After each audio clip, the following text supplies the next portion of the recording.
for you to reflect upon. John the Baptist. John the Baptist, the first follower of Christ, his cousin, knew and recognized his Lord in his mother's womb. From Luke's first Gospel commemorates Mary's visit to her cousin Elizabeth, pregnant in her, quote, old age, close quote. Elizabeth was about 30 years old. Elizabeth stated, "Upon hearing your greeting, the baby leapt in my womb to hear you," Elizabeth exclaimed. "Blessed are you, Mary, and the child in thy womb, blessed is he as well." The child in Elizabeth's womb was John. John was conceived in the normal fashion, but while in his mother's womb, the Lord removed from him the stain of original sin. So John was born sinless, and remained so throughout his whole holy life. This makes him one of only 2 humans born like this. The other was the Blessed Virgin Mary. Those who are first must be last, and the last must be first.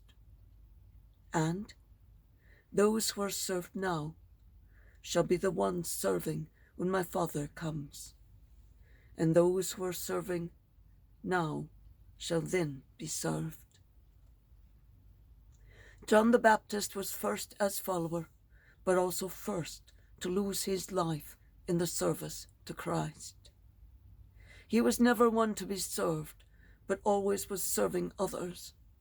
For decades, the high priests thought him crazy. A steady diet of wild honey and bugs will give that impression. But his service to the Word was never ending. When John started baptizing the Jews, he did it to start anew, to wash away all of their sinfulness and resentments and failures to abide by the agreements with the Lord since coming from Egypt. When the newly baptized re-entered Jerusalem, the land of milk and honey, they recrossed the Jordan River. That was the water which Moses could not cross. So, in effect, by John baptizing them in the water of the Jordan River on the far bank, he was re-establishing their individual bond with the Lord. When Jesus Christ then came 7 to 12 years later, depending on the area in which they lived, they'd heard of him and his ministry for a while. The second coming of John the Baptist, some called Jesus, not all being aware of the murder of John or the circumstances thereof. But Christ knew.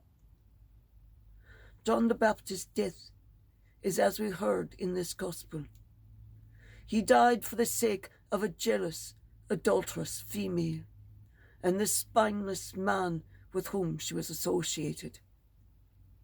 They carried the sin of this murder throughout eternity, for neither was a believer.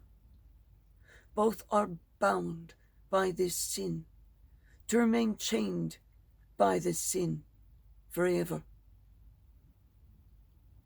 Christ then started to baptize, but he didn't use water. He had the Holy Spirit.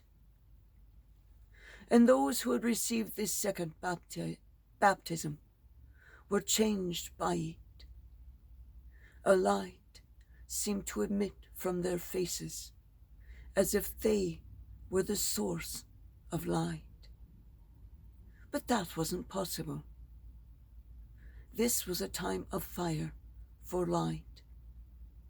Only fire or the sun could light something up. So seeing a person's face with light shining from inside of them, as if the light was inside of them. That would be a miracle as well. Imagine seeing someone so filled with the grace of God that it shone from their face, drawing others to them for that light. That same light was what caused the crowd to kill St. Stephen, because that light drove them mad, because they couldn't have that light. They were too evil. But there he was, looking up to heaven, his face shining with the light of angels.